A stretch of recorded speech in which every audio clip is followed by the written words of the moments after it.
O Brasil Eleitor História de hoje, a revista eletrônica da Justiça Eleitoral, vai falar sobre o direito ao voto, uma conquista de todos nós brasileiros.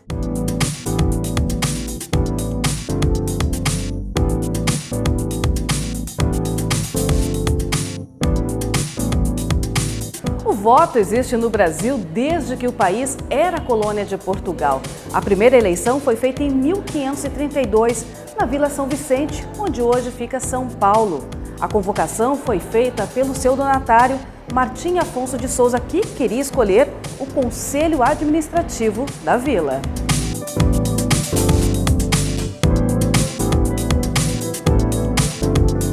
Mas antes de continuarmos essa pesquisa sobre a origem do voto no Brasil, vamos saber quem foi Martim Afonso de Souza e por que ele queria organizar uma eleição naquela época.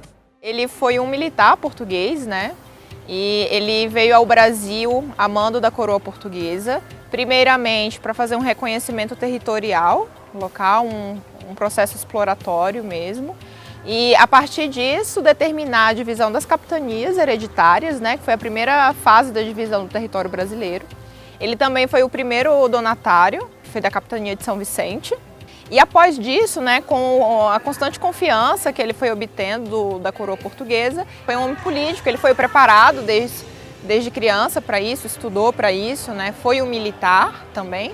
Então isso enriqueceu para que ele tivesse essas responsabilidades. Haviam, né, processos políticos aqui em que ele, como líder, né, já começou uma fase, né, de se desenvolver a ideia política aqui no território brasileiro desde aquele período, mesmo que se limitasse à elite brasileira naquela época, já tinha um processo, né, já tinha começado um processo de organização.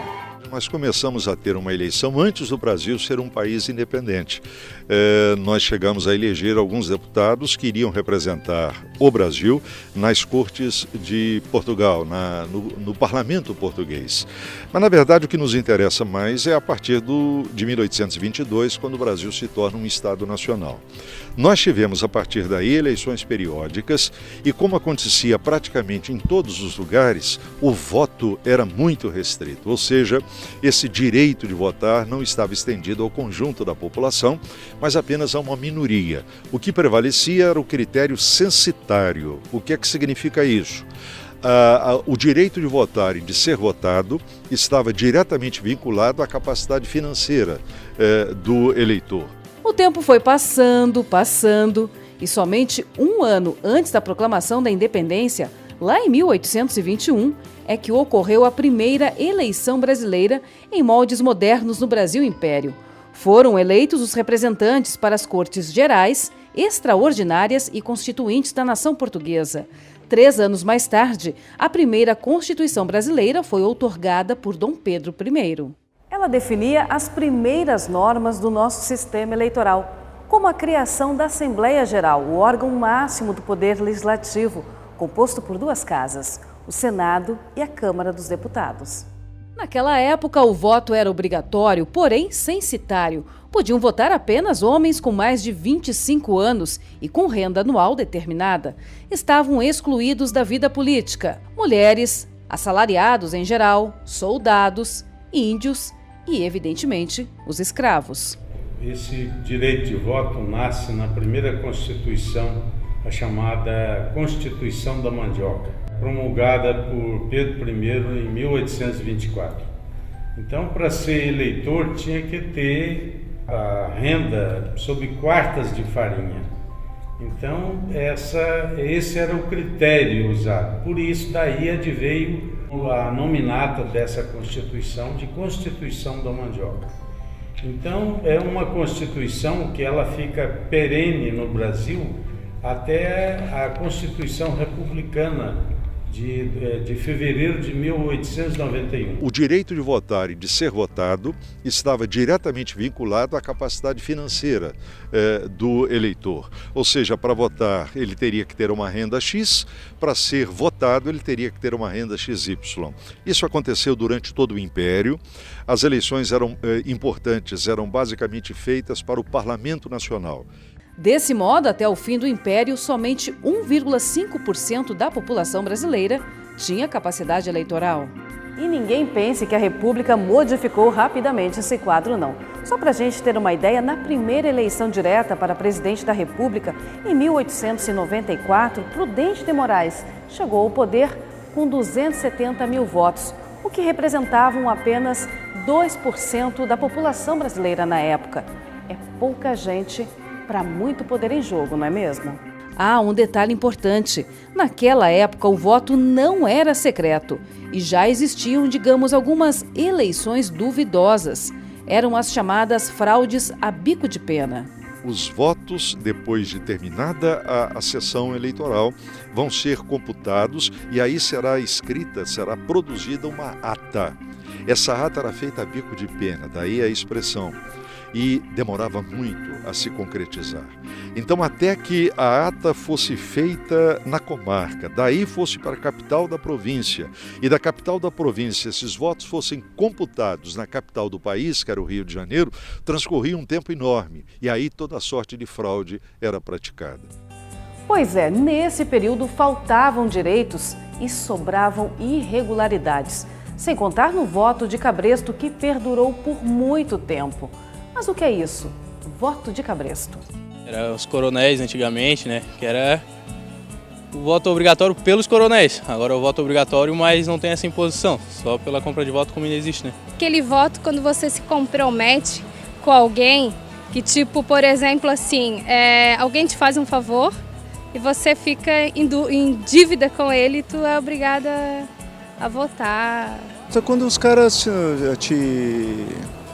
eles te cooptam para votar em determinado cara.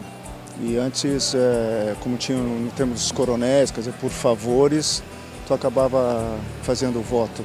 O voto através da troca de favores, né? Os políticos que trocam o voto por uma casa, ou por uma consulta médica, ou por um benefício de uma cesta básica, ou por qualquer outra coisa. Então o voto de cabresto está muito atrelado a qualquer forma de benefício que induza o eleitor a dar em troca o seu voto. Chega na eleição, eles dão aquele voto para ele e aí pronto, passa-se 4 anos sem nenhum vínculo mais com aquele candidato e quando volta a eleição, ele volta a negociar de novo o voto e aí acontece o chamado voto de cabresto. Aquele voto onde a pessoa vota amarrada, né? Vota presa a alguma intenção de alguém, alguém mais poderoso que determina em quem você vai votar. Para mim, voto de cabresto é isso. É um voto que não é um voto da sua consciência. Você vota em algo que uma pessoa manda para você. Pois é mais ou menos por aí. A palavra cabresto deriva do latim capistrum, que pode ser traduzido como mordaça ou freio. Assim, a expressão voto de cabresto faz referência a um tipo de voto que é feito sob o controle de alguém. Durante a República Velha, coronéis e ricos fazendeiros atuavam como oligarcas locais nas regiões mais pobres do interior do país, ou seja, exerciam influência direta nos votos de seus dominados. O voto de cabresto é uma prática recorrente, principalmente na época da República Velha, no tempo dos coronéis, era muito comum os chefes políticos, aqueles coronéis, eles utilizarem sua influência para coibir a liberdade de expressão do eleitor através do voto. Então, era comum a compra de voto, era comum o abuso de poder econômico, o abuso de poder político e até fraude nas eleições. Muitos eleitores, por serem pobres, mais carentes, às vezes até analfabetos, tinham até a impossibilidade de escrever o nome do candidato e assim o próprio coronel escrevia aquele nome. Então era uma prática muito comum. Nos dias de hoje, em pleno século XXI, o voto de cabresto ainda continua existindo, só que de uma forma mais sofisticada, diferenciada, mas continua a acontecer. Existe uma fiscalização, né, que é exercida diretamente, uma parte diretamente pela Justiça Eleitoral, né, através dos próprios componentes, né, das diversas sessões eleitorais, que tem poder de polícia, inclusive ali no âmbito da própria sessão eleitoral. O presidente de uma sessão eleitoral pode até prender, né, ele tem o poder de polícia. E, afora isso, né, a fiscalização dos partidos. Né, são credenciados pelos partidos fiscais para cada sessão eleitoral. E esses não têm o poder de polícia, mas eles estão ali exatamente exercendo uma fiscalização e qualquer irregularidade comunicada ao presidente da mesa, né, ou até mesmo nos locais onde concentram várias sessões eleitorais, vai ter ali muitas vezes um próprio promotor eleitoral, um juiz eleitoral, e que durante o dia da votação, né, toda a estrutura da Justiça Eleitoral está voltada para essa fiscalização.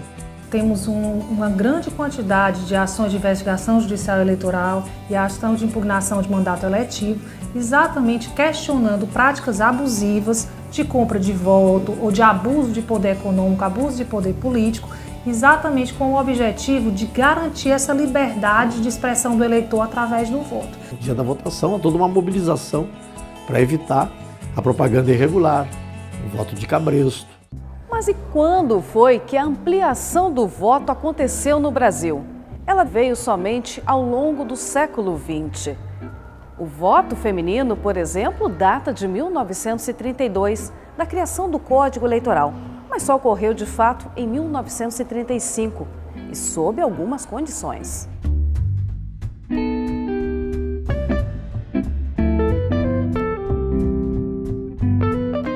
A importância do Código Eleitoral de 32 é que ela afetou, na verdade, a nossa vida, inclusive hoje, né? Porque no Código Eleitoral de 32, além da extensão do voto, né? Na verdade, a abertura do voto aos analfabetos, houve também o voto feminino, né? Pela primeira vez, no primeiro Código Eleitoral do país, se falou do sufrágio feminino.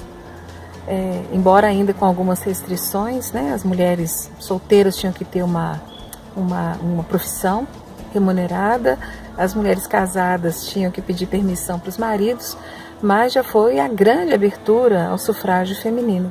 2 anos depois veio a ditadura de Getúlio Vargas. E aí nem homens e nem mulheres puderam escolher o presidente da República. A forte censura levou a população às ruas para pedir eleições diretas. O apelo ganhou força e resultou na criação da Constituição Federal de 88. A Constituição de 88 é um marco interessantíssimo. A despeito de todos os problemas que ela possa existir, ela tornou o sistema eleitoral brasileiro mais infenso a fraudes, a manipulações. E isso culminou com a introdução da urna eletrônica. A gente sabe perfeitamente bem que as eleições se tornaram muito mais confiáveis e o voto, portanto, passou a ser muito mais representativo do que pensa o conjunto da sociedade brasileira. Com os direitos garantidos, o processo foi se transformando, claro, para melhor. O voto em cédula de papel ganhou a versão do futuro.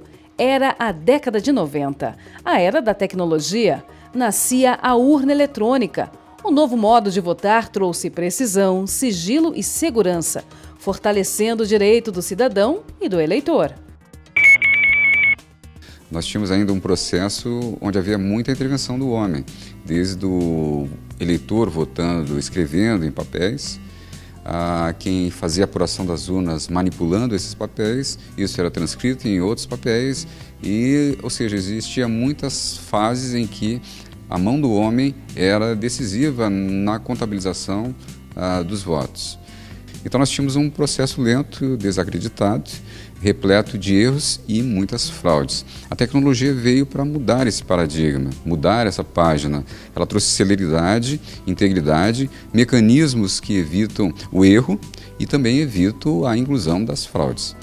Hoje o voto é obrigatório para maiores de 18 anos e menores de 70.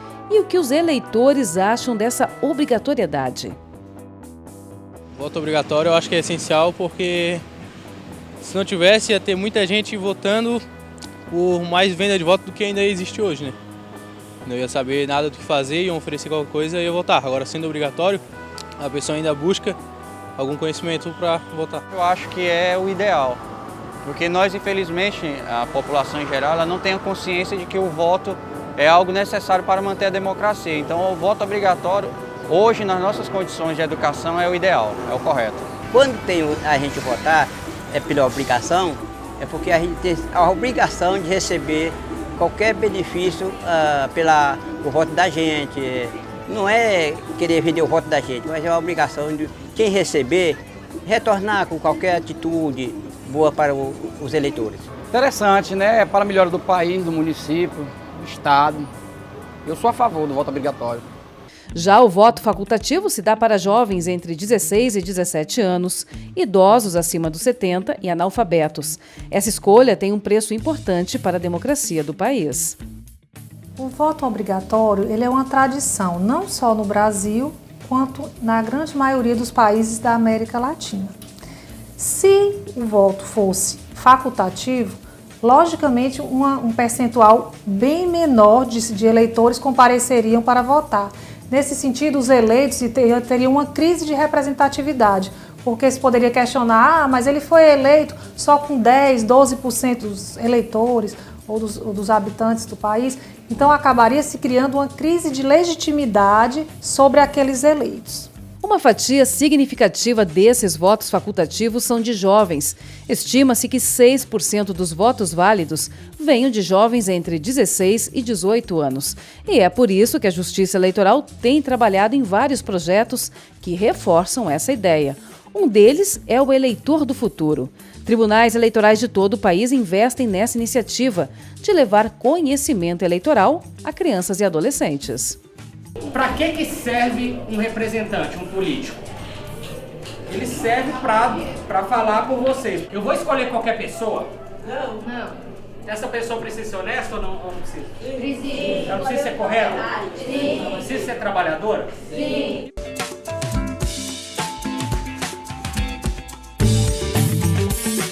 A Justiça Eleitoral tem esse papel de colocar para o jovem, apresentar para o jovem toda essa dimensão da política e evidentemente reconhecendo como a dimensão eleitoral. De explicar a importância disso, de mostrar que o voto e a participação dele ela é muito importante não só como um resultado, mas como uma própria prática. O voto para mim é o poder que é dado a cada pessoa para que ela escolha seu representante. Você pode escolher alguém que você quer que te represente. Tem que estar lá fazendo a nossa obrigação de estar votando, escolhendo as pessoas que a gente acha que sejam dignas de estar representando a gente, tanto no Senado, como no município, como no governo. O voto é importante para a sociedade porque ela pode escolher o seu candidato e pode estar administrando junto com eles a nossa cidade, o nosso país e um estado. Para mostrar se a população está gostando ou não daquele certo candidato, se a população quer mudar, quer continuar daquela mesma maneira, quer mudanças, se está gostando daquela forma, daquele político. É muito importante para toda a sociedade, né? Quando a gente vai escolher as pessoas que vai representar a gente na sociedade. E hoje a gente tem que estudar bastante, né? Para saber as pessoas certas que a gente deve votar para nos representar. Para que a gente possa ter mais infraestrutura, mais desenvolvimento no nosso país. A escola deve ser um espaço privilegiado também da discussão política. A política apartidária, né, sem vinculação a partido político. E a Justiça Eleitoral pode contribuir para isso. E não para por aí. A Justiça Eleitoral também realiza a Semana do Jovem Eleitor para o alistamento de quem ainda não completou 18 anos. Enfim, projetos não faltam para conscientizar, dar voz e vez a essa turma jovem. Se de um lado os jovens estão fazendo a diferença nas eleições, do outro, quem tem mais experiência também está dando exemplo de cidadania. Eu acho que é muito bom a gente votar. O voto é facultativo, mas a gente gosta de exercer a cidadania, por isso que eu vim. É uma chance de fazer mudança na cidade. A única coisa que a gente tem é o voto. Tá aí, quer fazer bonito nas eleições? Então faça valer o seu direito ao voto. E fique atento às propostas de cada candidato. Não vá pela cabeça de ninguém.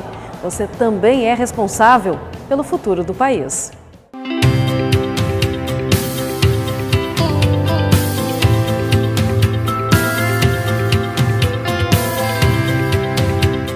Por tudo isso, dia de eleição é dia de festa, mas tem gente que fica de fora desse momento importante.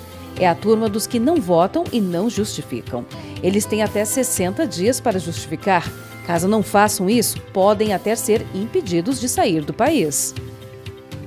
O eleitor que deixa de votar ou justificar sua ausência às urnas, ele fica impedido de receber a certidão de quitação eleitoral, que é um documento necessário para outros documentos, como, por exemplo, obter o passaporte, regularizar o próprio CPF.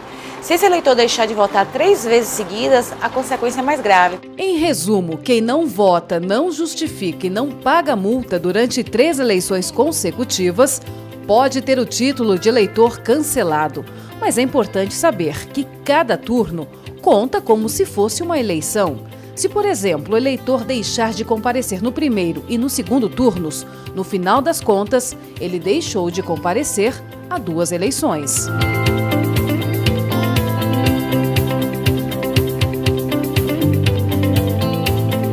O eleitor que não tiver em dia com a Justiça Eleitoral, ele não vai poder se inscrever em concurso público, tomar posse em cargo público, receber vencimentos, contrair empréstimo em instituições públicas.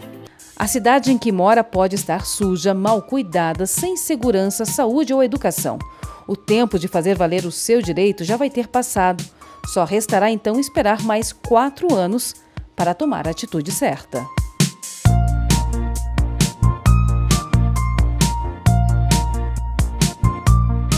Bom, vocês viram até aqui que o voto é realidade no Brasil, mas cada país tem a sua história. Nos Estados Unidos, por exemplo, o voto é facultativo. Vai quem quer.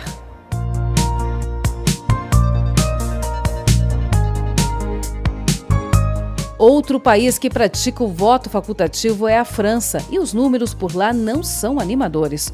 Só para se ter uma ideia, em 2017, houve o maior índice de abstenções do país desde 1969. Mais de 25% da população deixou de ir às urnas.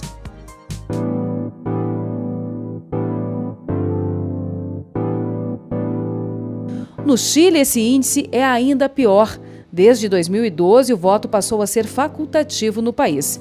E olha só no que resultou. Mais de 65% dos chilenos simplesmente não votaram. Foi considerado o pior índice desde a redemocratização do país após o fim da ditadura em 1990. E uma curiosidade, você sabe dizer qual foi o primeiro país que tornou o voto obrigatório? Foi a Bélgica, em 1912, em seguida veio a Argentina, em 1914, depois a Austrália, em 1924, e assim por diante. A obrigatoriedade do voto no Brasil vem desde 1932, com a edição do Código Eleitoral daquele ano, sendo reiterada pela Constituição Federal de 1988.